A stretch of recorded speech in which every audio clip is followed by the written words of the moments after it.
Hello सारे होशियार बच्चों, क्लास 8 के हिंदी के टॉपर्स। बच्चों, हम लोग आपकी पाठ्य पुस्तक सोन चिरैया कक्षा 8 की जो हिंदी की पाठ्य पुस्तक है उसे पढ़ रहे हैं।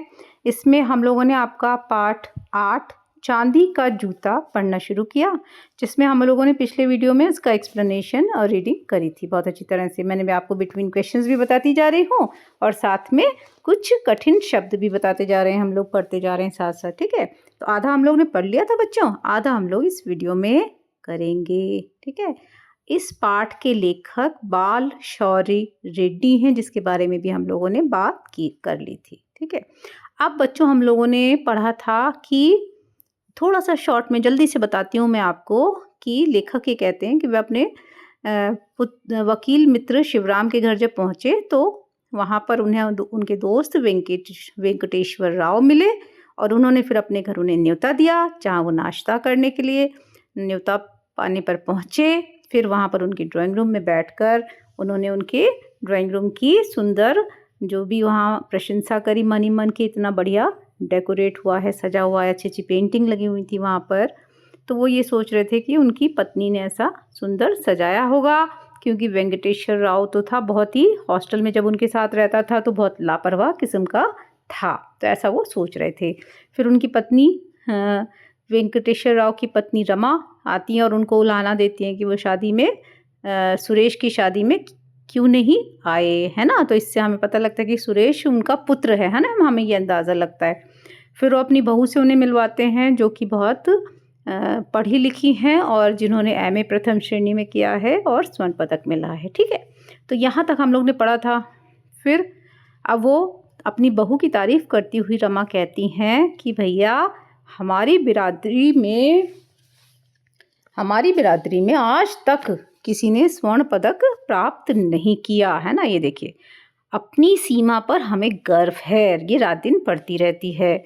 तो फिर वो कहते हैं कि भाभी जब वो इतना काम करती है, कॉलेज में पढ़ाती भी है, घर के काम भी है, तो आप कोई रसोइयाँ क्यों नहीं रख लेती?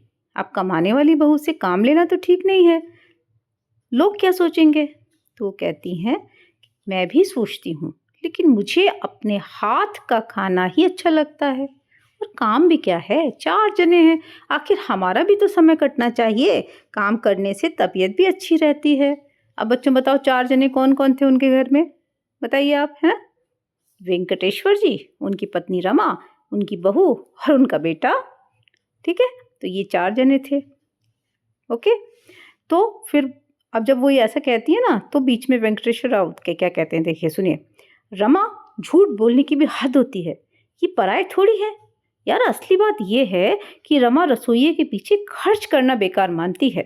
मैंने 1-2 नौकर रखे भी, पर कोई न कोई बहाना बनाकर इसने भगा दिया। वेंकटेश्वर राव ने कहा, तुम सारा दोष मुझ पर क्यों मरते हो? तुम्ही ने तो एक दिन नौकर को किसी काम का नहीं बताया, इसलिए मैंने हटा दिया, वरना मेरा क्या जाता है? कमाने वाले तुम हो और खर्चने वाले भी तुम ही हो। मैं आराम से बैठ जाती हूँ, मुझे क्या पड़ी है हाथ चलाने की। रमा खींच उठी जब एक्चुअली वेंकटेश्वर राव ने लेखक के सामने उनकी असलियत बता दी, तो वो एकदम से खींच गई है ना, और ऐसे इस तरह से गुस्से में कहने लगी, मैंने बीच बचाव के ख्याल से समझाया, अपना काम खुद करने में बुरा क्या है? भाभी का समय भी कटेगा और तुम लोगों को बढ़िया खाना भी मिलेगा। जब वे स्वयं खाना बनाने को तैयार हैं तो तुम रोकने की क्यों सोचते हो? अगर वह खुद बना ले तो मुझे कोई आपत्ति नहीं है, मगर बेचारी बहू से सारा दिन काम लेती है, उसे पढ़ने की फुर्सत नहीं मिलती। जब वह 600 रुपये मासिक कमा कर लाती है तो उसमें से 100 रुपये रसोइये के पीछे खर्च करने में क्या हर्ज है? अगर अशिक्षित बहू घर आती तो क्या होता? मेरे भाई के घर की हालत जानते हो?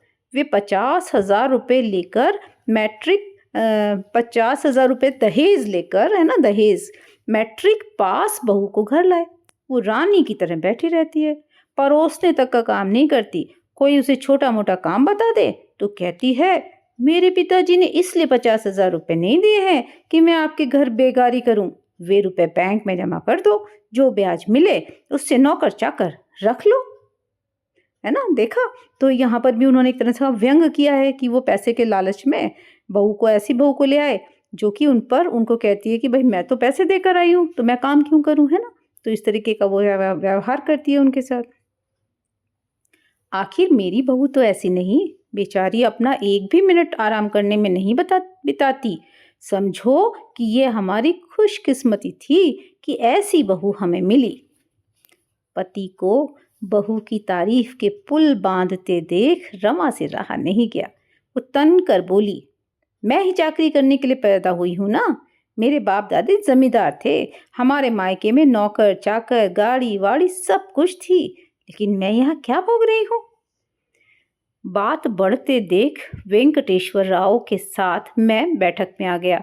वेंकटेश्वर राव ने सिगरेट का केस आगे बढ़ाते हुए कहा, यार मैं जानता हूं तुमने सिगरेट पीना छोड़ दिया है, पर मेरी कसम तुम एक सिगरेट तो पी लो। नहीं मत कहो वरना मुझे दुख होगा। मैं उस हालत में राव को अप्रसन्न नहीं करना चाहता था। उस हालत, कौन सी हालत बच्चों?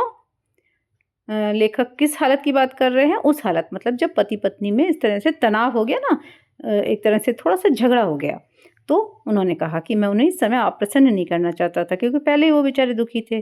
तो सिगरेट जलाकर कश लेते हुए मैं सोचने लगा कि राव के घर में नाहक तनाव आ गया। राव ने ऐश ट्रे लाकर तिपाई पर रखा। मेरी उत्सुकता जगी। वो चांदी का बना था, उल्टे पैर के जूते की आकृति का था। इस किस्म का ऐश ट्रे मैंने पहली बार देखा था। मैंने पूछा, यार तुमने इसे कहाँ से खरीदा? राव दार्शनिक की भांति गंभीर हो गया। फीकी मुस्कान उसके चेहरे पर खिल उठी। दोस्त, मैं तुमसे क्यों छुपाऊं? यह ऐश ट्रे मेरे थोथे आदर्शों का उपहास करने वाला अविस्मरणीय चिन्ह है। Excuse me. तुम जानते हो तो उन्होंने कहा, हाँ यह ऐश ट्रे मेरे थोथे आदर्शों का उपहास करने वाला अविस्मरणीय चिन्ह है। तुम जानते हो हमने कॉलेज में पढ़ते समय शपथ ली थी कि हम भूल कर भी दहेज ना लेंगे। यह भी जानते हो हमने अपने विवाह के समय इसका पालन भी किया। पर क्या बताऊं, जब मेरे पुत्र सुरेश के विवाह का प्रश्न उठा तब मैंने बिना दहेज के एक मित्र की कन्या के साथ रिश्ता पक्का किया। मेरी श्रीमती जी को वह रिश्ता पसंद नहीं आया। क्यों नहीं पसंद आया होगा बच्चों? क्योंकि बिना दहेज के किया था, है ना। कई अच्छे परिवारों की लड़कियों के पिताओं ने मेरे घर की अनेक बार परिक्रमाएं की, किंतु देवी रमा उन भक्तों की दक्षिणा पर प्रसन्न नहीं हुई। आखिर मैंने यह रिश्ता तय किया। रमा ने सीमा को देखा और पसंद किया। रिश्ता पक्का भी हो गया, निमंत्रण पत्र भी छप गए। विवाह में केवल 15 दिन रह गए थे। रमा सोच रही थी कि सीमा के पिता सिविल सप्लाई अफसर हैं, उन्होंने दोनों हाथों से खूब कमाया होगा, बिना मांगे हजारों की दक्षिणा मिल जाएगी। आखिर न मालूम कैसे उसके कानों में यह भनक पड़ी कि सीमा के पिता बड़े ही भद्र पुरुष हैं और ईमानदार हैं। उन्होंने कभी रिश्वत नहीं ली, इसलिए वो विवाह ठाट से तो करेंगे, किंतु दहेज में एक भी पैसा न देंगे। जब सुंदर सुशील और योग्य कन्या को हम कन्यादान की रस्म अदा कर सौंपते हैं तो दक्षिणा क्यों चुकाएं, है ना बच्चों। तो ये था कि उन्होंने क्यों रमा ने पसंद किया था, क्योंकि उनके पिता को सिविल सप्लाई अफसर थे, तो रमा को लगा कि बहुत सारा दहेज मिलेगा। तो एक प्रश्न तो यहाँ ये भी बनता है बच्चों कि सीमा के पिता क्या काम करते थे, है ना, वो किस प्रकार के व्यक्ति थे। मैंने भी कभी सीमा के पिता से दहेज की मांग नहीं की। रमा मुझ पर दबाव डालने लगी कि मैं सीमा के पिता से दहेज की रकम की बात पक्की कर लूं। आखिर मैं विवश हो गया। झिझकते हुए मैंने सीमा के पिता के कानों में वह बात डाल दी। मैंने सिर्फ इतना ही कहा, भाई साहब, कई लोग 1-2 लाख रुपयों के दहेज का लोभ दिखाते मेरे घर आए, लेकिन मैंने उन सभी रिश्तों को ठुकरा दिया। मैं सिर्फ लड़की को योग्य, सुशील और सुंदर देखना चाहता था, लेकिन मेरी श्रीमती कुछ और ही सोचती हैं। मैं यही कहूँगा कि हम दोनों परिवारों की प्रतिष्ठा को ध्यान में रखते हुए उचित रकम अवश्य दें। यह शब्द कहकर मैं घर लौट आया। ठीक है, वह भले मानुस थे, भले मानुस मतलब भले व्यक्ति थे, मुझ पर नाराज भी नहीं हुए, है ना, क्योंकि वेंकटेश्वर राव दहेज नहीं लेना चाहते थे। तो वो अपने पत्नी के दबाव में उन्होंने ये बात कह तो दी, लेकिन उनको लगा कि मैं से कुछ गलत हो गया, मैंने कुछ अपराध हो गया, ऐसी बात कह दी कि इस बात पर तो सीमा के पिता को नाराज़ होना चाहिए था, इसलिए ये बात वो कह रहे हैं कि मुझ पर नाराज़ भी नहीं हुए। लेकिन मैंने घर लौटकर रमा को सूचना दी कि अच्छी खासी रकम दहेज में मिल जाएगी, तुम फ़िक्र मत करो।